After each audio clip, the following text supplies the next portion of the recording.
오늘은 그리스도 안에 있는 신령한 복이라는 제목으로 함께 말씀의 은혜를 나누겠습니다. 에베소서는 오늘 본문에 나오는 에베소서는 바울 서신의 꽃이요 면류관이요 서신의 여왕으로 불리웁니다. 여러분들이 잘 아는 마르틴 루터와 종교개혁을 했던 존 칼빈은 에베소서를 가장 좋아했다고 합니다. 그가 주장하는 구원론, 애정론이 에베소서에 다 들어있습니다. 그만큼 바울 신앙의 정수라고 할 수 있는 정수가 들어있다는 뜻이기도 합니다. 사도행전의 마지막에 보면 바울은 죄인의 몸으로 꿈에 그리던 로마에 가서 셋집에 살면서 2년 동안 하나님의 말씀을 전파하는 장면이 묘사되어 있습니다. 바울은 이때 에베소 교회에 편지를 썼습니다. 그래서 에베소서를 빌립보서, 골로새서, 오늘부터 시작된 빌레몬서 있죠? 그것을 옥중서신이라고 이야기를 합니다. 에베소 교회는 바울이 3차 전도 여행 때 개척된 곳으로 그곳에서 바울은 3년 동안 성공적인 목회를 했습니다. 이곳에서 제자 양성을 하여 소아시아 전역에 선교사들을 파송하고 복음을 전하였고 많은 하나님의 능력을 체험한 곳이기도 합니다. 로마 선교의 비전을 덧입었던 곳도 바로 이 에베소였습니다. 그곳의 제자들은 영적으로 성숙한 사람들이었습니다. 바울은 에베소서 성도들에게 이 에베소서를 통해서 하나님의 절대 주권과 섭리를 가르쳐 주고 있습니다. 오늘 말씀에는 1장 바울의 인사와 찬송 제목이 나옵니다. 그 찬송 제목을 묵상하면서 하나님이 예수 그리스도를 통하여 우리에게 주신 하늘의 모든 축복을 깨닫는 시간이 되도록 주님의 이름으로 축복합니다. 아멘. 1절을 보십시오. 1절. 자, 한 목소리로 같이 읽어보겠습니다. 천천히 묵상하면서 1절 읽어보겠습니다. 시작. 하나님의 뜻으로 말미암아 그리스도 예수의 사도된 바울은 에베소에 있는 성도들과 그리스도 예수 안에 신실한 자들에게 편지하노니. 아멘. 여기 1절에서는 이 발신자와 수신자를 밝히고 있습니다. 이게 보통 유대 편지 형식이라고 합니다. 사도 바울은 에베소에 있는 성도들과 그리스도 예수 안에 있는 신실한 자들에게 편지하고 있다고 말하고 있습니다. 그리고 사도 바울은 자신을 하나님의 뜻으로 사도가 되었다고 소개하고 있습니다. 사도 바울은 자신이 원해서 사도가 된 것이 아니었습니다. 또 사람들이 원해서 사도가 된 것도 아니었습니다. 그는 하나님의 뜻으로 말미암아 사도가 되었다고 소개하고 있습니다. 이것이 우리 신앙의 출발점이 되어야 합니다. 하나님이 먼저 나를 아시고 택하시고 부르시고 의롭다 하시고 영원롭게 하신 것입니다. 신앙은 나에게서 출발하는 것이 아니라 하나님에게서 출발합니다.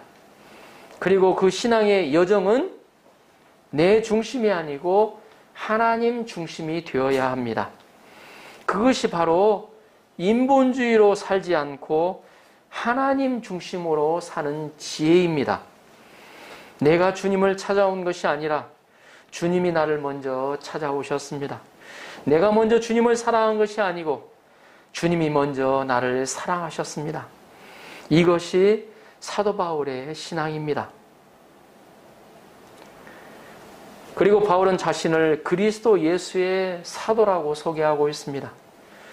바울은 인간적으로 보면 지금 60대 로마 감옥에 갇혀있는 죄수입니다. 죄수복에 또 이름도 사라지고 거기 1427번 나와 하면 그대로 하래요. 물건처럼 불려지는 어때요? 죄수를 한번 상상해 보십시오. 세상에서 가장 초라하게 보이는 사람이 감옥에 갇힌 죄수가 아닐까 생각이 됩니다. 바울은 이 감옥에 갇힌 죄수의 죄수입니다. 그러나 바울은 자기의 신분을 어떻게 증거하고 있습니까? 그리스도의 사도로 증거하고 있습니다. 사도란 보냄받은 자, 전권 대사라는 뜻입니다. 바울은 자신을 소개할 때마다 예수님의 종이요, 예수님의 사도로 소개하고 있습니다. 물론 그는 하나님 앞에서는 종으로서 한없이 겸손했습니다. 그러나 세상에 대해서는 사도로서 당당한 권위를 가지고 임했습니다. 각 나라에는 대사가 있죠. 대사관이 있고 대사가 있죠. 얼마 전에 우리 벨기에 대사 부인으로 인해 조금 한국이 좀 떠들썩했습니다. 면책특권으로 처벌받지는 않았죠. 대사의 권위는 그 나라의 국력에 비례합니다. 그래서 우리나라에서 국력이 제일 센 데가 어디냐면 미국 대사가 가장 끝발이 셉니다. 그런데 우리는 가장 높으신 그리스도여 왕이신 예수님의 사도, 다시 말해서 예수님의 전권 대사라는 것을 기억하셔야 합니다. 아멘. 바울은 사도로 삼으신 그리스도 예수님은 죽음을 이기시고 부활하신 승리의 예수님이십니다. 만왕의 왕이요 만유의 주가 되십니다. 산 자와 죽은 자를 심판하시는 재판장이 되십니다. 예수님은 지금 죽음의 권세를 이기시고 부활하신 그리스도가 되십니다. 바울은 이 그리스도 예수의 사도라고 자신을 당당히 소개하고 있습니다. 부활의 예수님께서 우리를 사도로 임명하여 주셨습니다. 이 사도로서 영적 권위를 믿을 때 사단을 싸워 이길 수 있고 불신자를 믿어 순종케 할 수 있습니다. 담대하게 말씀을 전할 수 있습니다. 바울은 2절에서 예배소 성도들에게 하나님 우리 아버지와 주 예수 그리스도로 쫓아 은혜와 평강이 있기를 기도하고 있습니다. 자, 3절을 보십시오. 3절 천천히 같이 큰 목소리로 한번 읽어보겠습니다. 자기 마음에 자기가 고백하듯이 한번 말씀을 읽어보겠습니다. 시작. 찬송하리로다 하나님 곧 우리 주 예수 그리스도의 아버지께서 그리스도 안에서 하늘에 속한 모든 신령한 복으로 우리에게 복 주시되 아멘. 찬송하리로다 이렇게 하지 않았겠죠? 그의 마음에서는 어때요? 찬송과 감사가 넘치는 찬송하리로다. 그의 마음에 찬송이 넘치는 고백으로 시작하고 있습니다. 그래서 에베소서의 본론은 이 3절부터 시작하는데 바로 찬송으로 시작하고 있다는 것입니다. 바울의 첫 마디가 찬송하리로다입니다. 바울은 노년의 스키잔 지하 감옥에서 쇠사슬에 매여 있습니다. 얼마나 처량하고 슬픈 처지입니까? 바울은 40대 중반에 어때요? 예수님의 부르심을 받고 20년 동안 아시아와 유럽 전역을 돌아다니며 복음을 전했는데 지금은 로마 감옥에 갇힌 죄수가 되었습니다. 죄수들은 짐승처럼 쇠고랑에 묶인 채 콩밥을 먹습니다. 요즘은 인권이 대세인 시대이기 때문에 죄수들도 함부로 못합니다. 근데 이제 그 시대는 그렇지가 않았겠죠. 보면 아주 짐승 취급을 받았겠죠. 한 세상 살면서 제일 가보고 싶지 않은 것이 감옥이 아닐까 생각합니다. 감옥에 갇혀있는 바울도 사람인지라 하나님께 불평을 늘어놓거나 아니면 최소한 섭섭한 마음을 품을 수도 있습니다. 자신의 처지에 대하여 낙심할 수도 있습니다. 내가 왜 이렇게 되었나 낙심할 수도 있습니다. 그런데 바울은 그런 상황 가운데서도 찬송하고 있습니다. 찬송은 아무 때나 할 수 있는 것이 아닙니다. 여러분들은 어떤 때 찬송을 합니까? 감사할 때 할 수 있는 것입니다. 하나님이 다 하셨다는 것을 마음으로 인정할 때 할 수 있는 것입니다. 그가 무엇을 찬송합니까? 하늘의 복을 주신 하나님을 찬송하고 있습니다. 여기서 복 앞에는 두 개의 형용사 구가 붙어 있습니다. 어떤 것이죠? 3절 한번 다시 한번 읽어볼까요? 3절 시작. 찬송하리로다 하나님 곧 우리 주 예수 그리스도의 아버지께서 그리스도 안에서 하늘에 속한 모든 신령한 복으로 우리에게 복 주시래. 아멘. 하늘에 속한이라는 형용사 구와 모든 신령한이라는 형용사입니다. 이 모든이라는 단어를 볼 때 이 복이 한두 개가 아님을 알 수가 있습니다. 대체 얼마나 많이 있길래 하늘에 속한 모든 복이라고 표현을 했을까 생각해 볼 수 있습니다. 그리고 신령한 복이라는 표현을 볼 때 일본어 성경에는 영적 축복이라고 표현하고 있습니다. 하늘에 속한 복이라는 것을 볼 때 이 땅에 속한 복이 아닌 것을 알 수가 있습니다. 우리가 잘 알지 못하고 이해할 수 없는 수많은 영적인 축복으로 우리에게 복 주셨다는 것입니다. 바울이 찬송할 수 있었던 것은 이런 하늘에 속한 모든 신령한 복을 주신 하나님의 은혜와 감사가 있었기 때문입니다. 그는 모든 신령한 복을 주신 하나님을 찬송하고 있습니다. 하나님의 신령한 복은 여러 가지로 생각할 수 있지만 바울은 에베소서에서 특히 세 가지를 강조해서 말하고 있습니다. 성부, 성자, 성령님이 주시는 것으로 성부 하나님의 택하심, 성자 예수님의 구속하심, 성령 하나님의 인치심으로 찬양하고 있습니다. 많은 사람들이 좋은 학점 받고 좋은 직장에 취직하고 승진하고 월급이 올라가면 하나님을 찬양합니다. 질병이 낫고 사람들의 인정을 받고 하는 일마다 잘 되면 하나님께 감사합니다. 사람들은 복하면 물질적인 복, 또 보이는 복만을 생각합니다.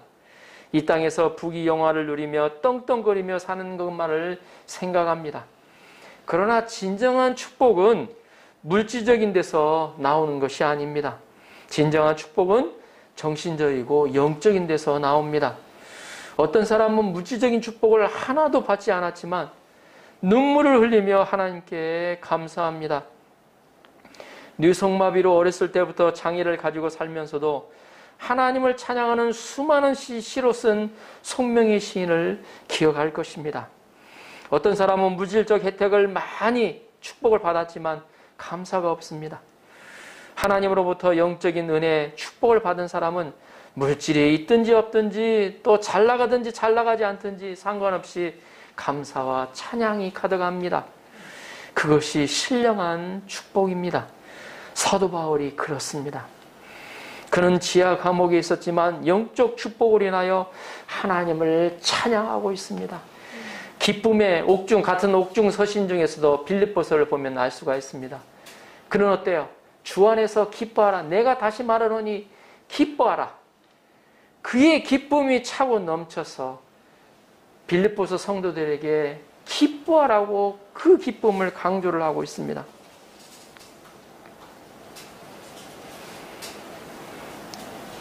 우리는 처음 구원의 은혜를 받았을 때 누구나 하나님을 찬양했습니다. 저도 처음 예수님을 인격적으로 만났을 때 너무 감사해서 그 주님만 생각하면 감동이 오고 찬양이 나왔습니다. 그러나 시간이 좀 지나면서 이런 찬양이 사라졌습니다.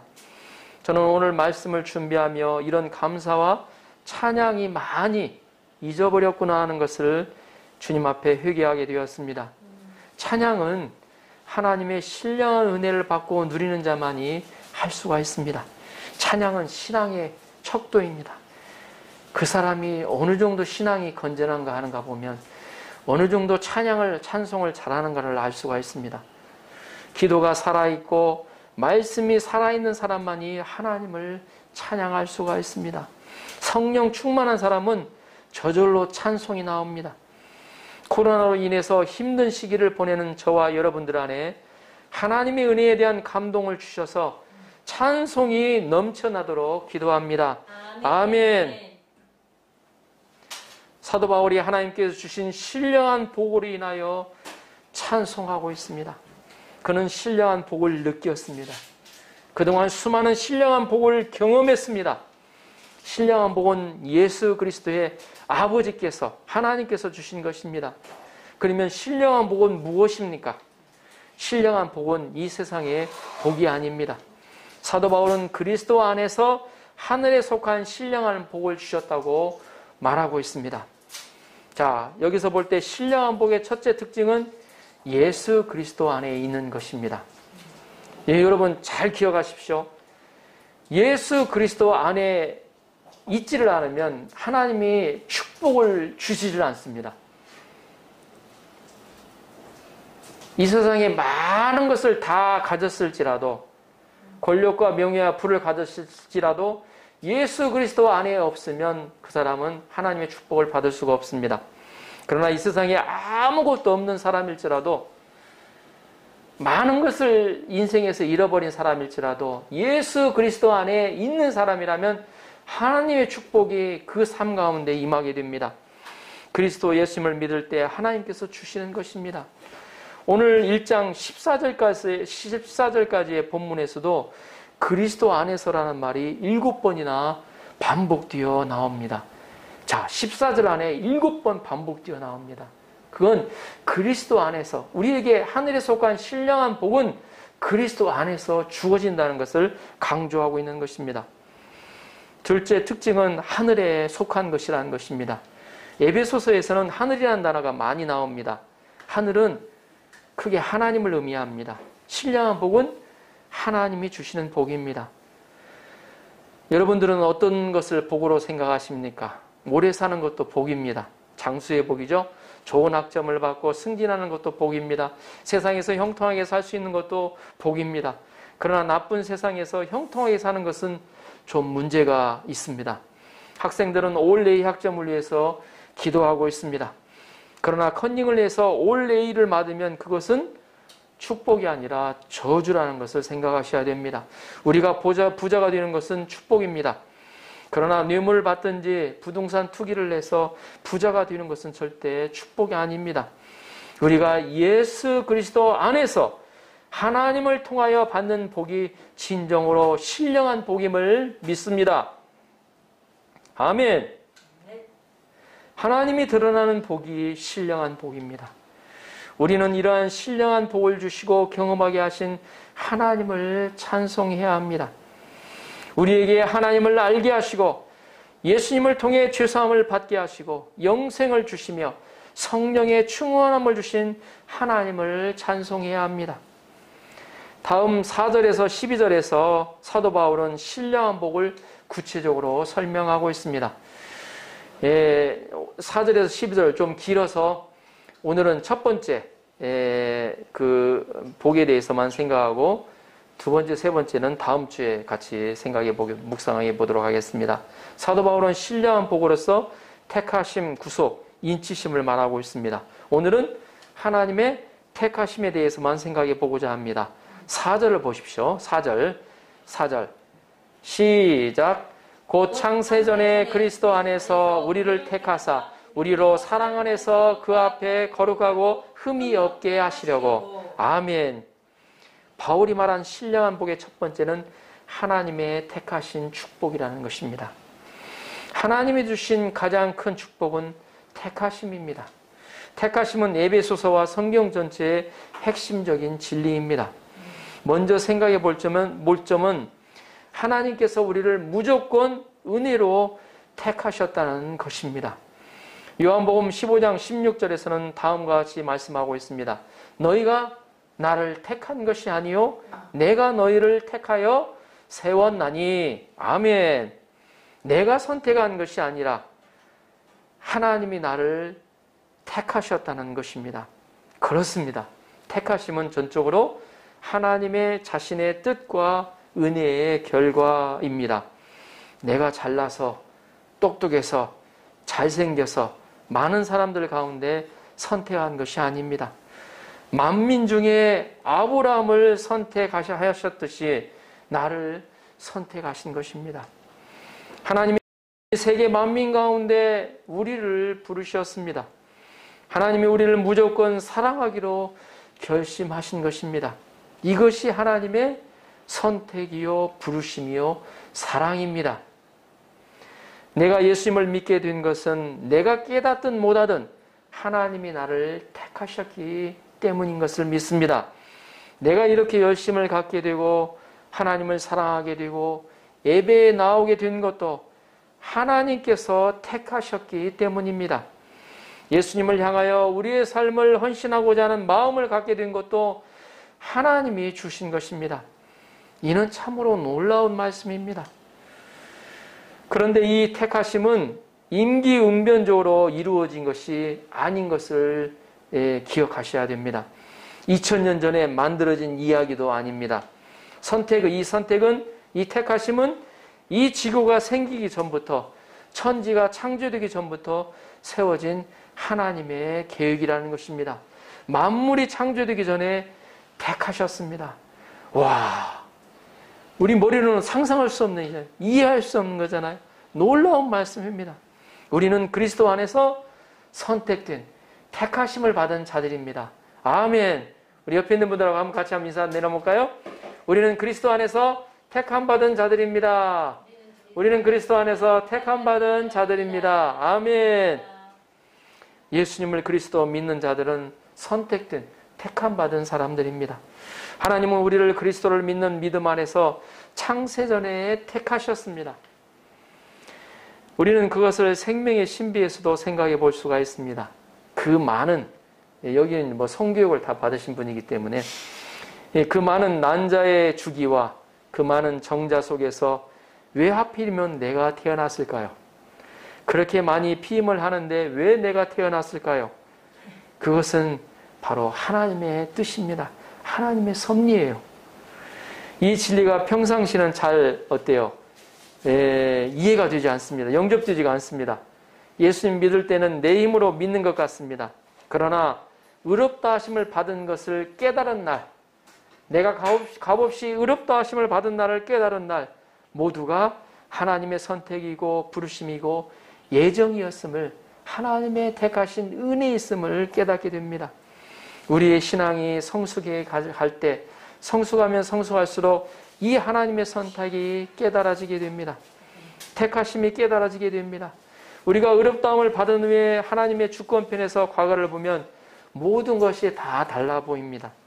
내가 그때 왜 그렇게 아팠고, 왜 그런 죄를 지었고, 왜 그런 고난을 겪었는지를 알게 된다는 것입니다. 과거를 돌아볼 때 오히려 과거의 모든 사건 하나하나에 하나님의 절대적인 뜻과 섭리가 있음을 알게 됩니다. 과거의 모든 사건이 알랄이 의미가 있는 것처럼 내 안에 다가오기 시작합니다. 그때 우리는 무슨 고백을 합니까? 내가 하나님을 몰랐을 때도 하나님은 나를 사랑하고 계셨구나. 내가 예배 드리기 전에도, 하나님의 역사를 섬기기 전에도 하나님은 내가 태어난 순간부터 나를 구원하고자 하는 계획을 지니고 있었구나 깨닫고 고백하게 됩니다. 기가 막힌 하나님의 섭리와 인도가 있었구나 고백하게 됩니다. 그러면 어때요? 내 마음에 감동이 오고 눈물이 납니다. 내가 세상에 태어나기 전 모태에서부터 나를 지으셨다는 생각이 들기 시작할 때, 그러다 보면 어때요? 2000년 전부터 그 계획하셨던 것을 생각해 볼 때, 그 어때요? 천지 창조 전부터 나를 계획하셨구나를 생각해 볼 때, 그것이 믿어질 때, 그 하나님의 원대한 나를 향한 사랑과 은혜를 깨닫게 됩니다. 우리가 이렇게 하나님의 어때요? 택하심을 믿게 되면 세상이 긍정적으로 보여지게 됩니다. 예수님도 부모도 없는 집 가장이 병들어 죽게 되었을 때, 나사로가 병들어 죽게 되었을 때, 이 병은 죽을 병이 아니라 하나님의 영광을 위하며 하나님의 아들로 이를 인하여 영광을 얻게 하려 함이라고 말씀하셨습니다. 예수님이 태어날 때부터 소경된 자를 보시고 뭐라고 말씀하셨습니까? 그에게서 하나님의 하시는 일을 나타내고자 하심이라 라고 말씀하셨습니다. 요셉은 어려서 어머니를 여의고 형들에게 팔려 애굽의 노예가 되고 억울한 누명을 쓰고 감옥에 갇혔습니다. 정말 어떻게 보면 가장 슬픈 인생이 아닐까 하는 생각이 들어요. 그러나 그는 이 모든 일들을 하나님의 택하신 편에서 바라보았습니다. 그러자 그의 입에서 나온 고백이 어떤 것이었습니까? 창세기 41장 8절에 그런즉 나를 이리로 보낸 자는 당신들이 아니요 하나님이시니 하나님이 나를 바로의 아비를 삼으시며 그 온 집의 주를 삼으시며 애굽 온 땅의 치리자로 삼으셨나이다 라고 고백하고 있습니다. 하나님의 선택 주권을 영접할 때 우리도 하나님께서 나를 얼마나 섬세하고 정확하게 인도하셨는가 깨닫고 놀라게 됩니다. 모든 일을 긍정적으로 바라보게 되고 하나님의 의롭다 하심을 하신 후에 반드시 영어롭게 하실 것을 믿음이 생기게 됩니다. 네. 그러면 하나님이 우리를 선택한 목적이 무엇입니까? 4절을 다시 한번 볼까요? 4절 다시 한번 보겠습니다. 우리로 사랑 안에서 그 앞에 거룩하고 흠이 없게 하시려고. 아멘. 우리로 사랑 안에서 사랑이 기초가 되어 있습니다. 하나님의 목적은 우리를 거룩하고 흠이 없게 하시려는 것입니다. 우리가 거룩하게 된 후에 선택하신 것이 택하신 것이 아닙니다. 택하신 후에 거룩하게 하신다는 것입니다. 호적에 올리고 나서 키웁니다. 대학에 합격하고 나서 호적에 올리는 것이 아닌 것입니다.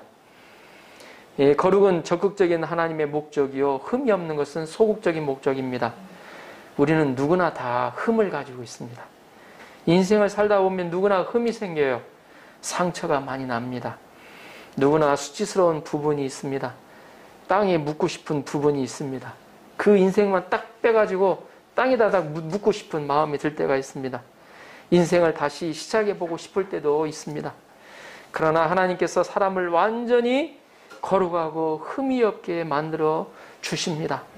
우리가 주홍 같은 죄가 있을지라도 우리의 과거가 말할 수 없는 수치와 부끄러움이 있을지라도 예수님 안에 있으면 거룩하고 흠이 없게 만들어 주신다는 것입니다. 우리를 거룩하고 흠이 없게 하시려고 우리를 예수님의 보혈 피로 씻어 주십니다.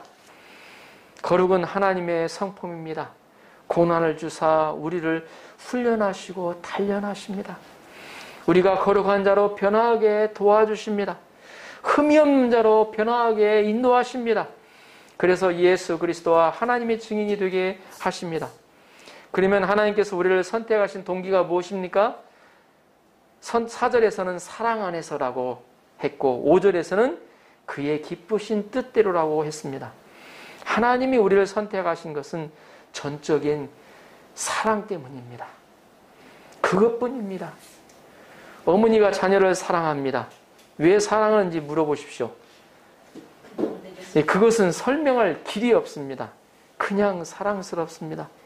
하나님이 우리를 보고 사랑이 생겼습니다. 그렇게 못나고 또 엉터리고 단순하고 형편없고 무절제하고 그렇게 변덕 많고 그렇게 추한 나를 하나님이 사랑하기로 결심하신 것입니다. 예수 믿는 것 한 가지를 보고 우리를 사랑하셨습니다. 그것이 그분의 기쁘신 뜻입니다. 여기서는 더 할 말이 없습니다. 조건이 없어요.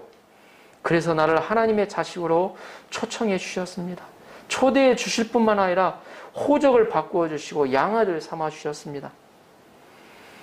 우리가 인생을 살아가면서 하나님의 선택, 하나님의 택하심을 믿는 것은 굉장히 중요합니다.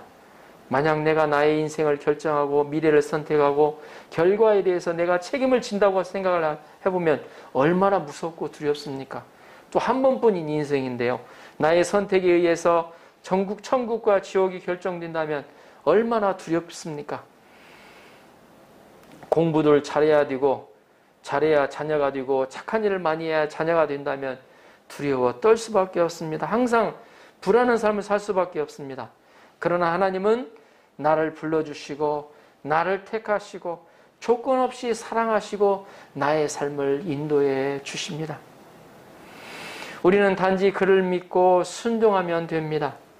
그러므로 우리는 안심하고 하나님의 인도하심을 따라갈 수가 있습니다. 우리 가운데 어떤 사람은 불안하고 두려운 인생길을 가는 사람이 있습니다. 반면에 어떤 사람은 어때요? 믿고 안심하고 평안한 길을 갑니다. 그 차이가 어디서 오는 것일까요? 이는 하나님의 선택 주권을 믿느냐 믿지 않느냐에 따라 달라집니다. 하나님이 어때요? 택하신 주권을 믿느냐 믿지 않느냐에 따라 달라진다는 것입니다.